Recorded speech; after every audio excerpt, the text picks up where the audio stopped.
Hey, what's going on, guys? Well, I told you all I would give you an update on Bouncy Dog, and Bouncy Dog did not make it. I'll just be straight up honest. When I got Bouncy Dog to the vet yesterday, they took him in. Just to have him looked at was $150, and that really wasn't doing much, but it was enough for the doctor to look and see that he was paralyzed from the hips down. He had 3 slipped discs, if I remember correctly, and he also had, well, you remember when I was showing you on the first video where it looked like his rear end, his butt, under his tail was kind of swollen and inflamed. It just looked kind of black. Well, come to find out, he had a very severe case of perianal tumors, which is a bunch of tumors in the rectum. And the doctor said the one thing with the slipped disc is he was paralyzed and he couldn't feel it. To fix Bouncy Dog, she said they could fix the slipped discs, and that in itself alone would be multiple thousands of dollars. The tumors, she said they could possibly remove the tumors, but without a lot of blood work and some scans like x-rays or MRIs or whatever they were doing, she goes, the tumors themselves could be also in excess of $3,000 to $4,000 for all that operation. She's like, it's a lot. She said Bouncy Dog is an old dog, and one lady vet and another guy, they came in and talked to me, and they were like, there's no way that they would put their animals through that kind of pain in recovery time. She's like, it's a good thing to put him down because he's severe.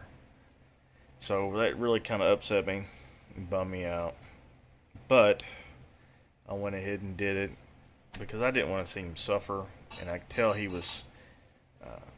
wasn't in pain from his hips per se, but you can just tell he knew that something wasn't right.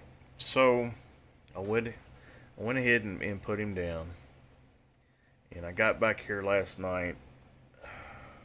I think it was probably 10:30 when I finally got home, and I brought him home. They wrapped him up really nice, and I buried him over here next to the road. And I'll show you all where I buried him. I made him a little cross and wrote his name on it, just so people in the neighborhood would know that that was him. Because, everybody knew of Bouncy Dog, especially once I started taking care of him. But, nobody other than the immediate neighbors knew that something happened to him. And they didn't know something happened to him until last night when I got home. So here's not the scenario that I think that happened. Friday when I came home from work, I heard like puppy noises, like somebody had a new puppy in a cage in some place, and it was down the hill in the woods. There's a house down here that you guys can't see. So I was thinking that. It was actually Thursday night.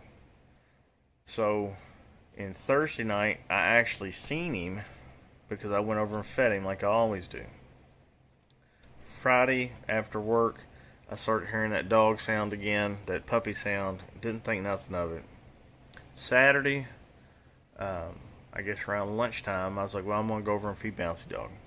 So I went over here and I noticed he had all of his food and he had half of his water. And, there's Jamie.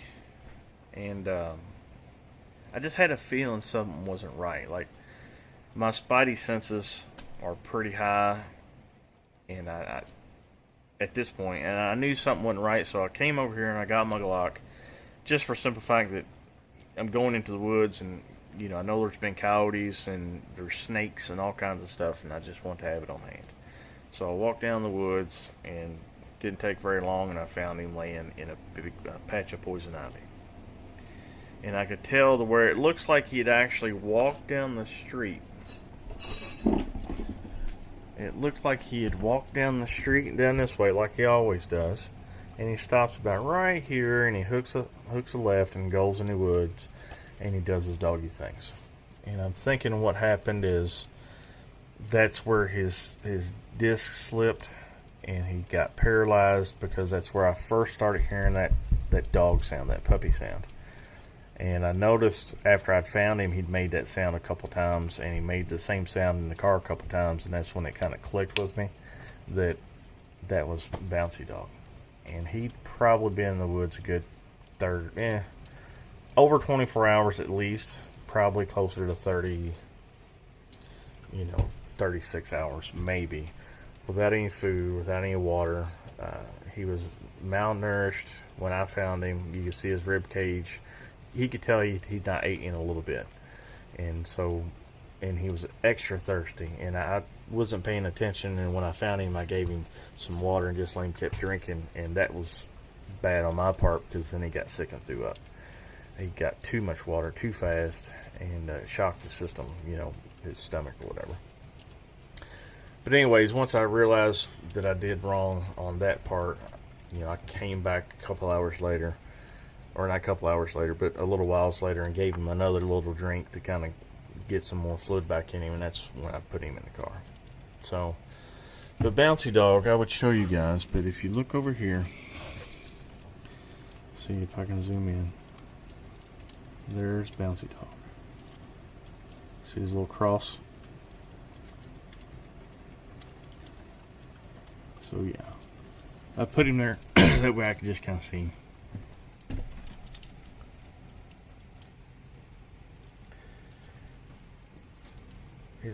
It's definitely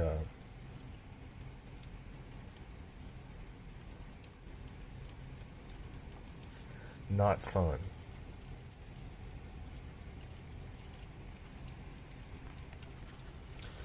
I don't like seeing any animal suffer.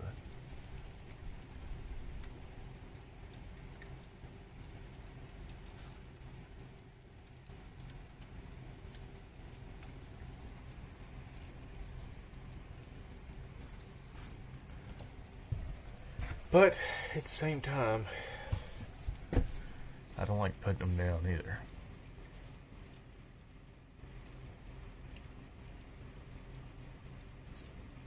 So anyways, that's the update on Bouncy Dog.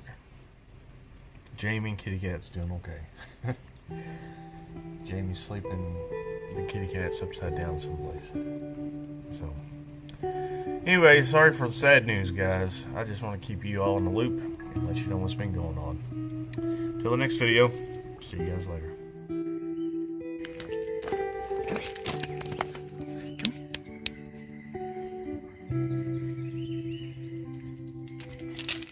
What you doing, buddy? What you doing, Bouncy Dog? Huh? What you doing, buddy? You stink. You smell like a woods dog. Yeah.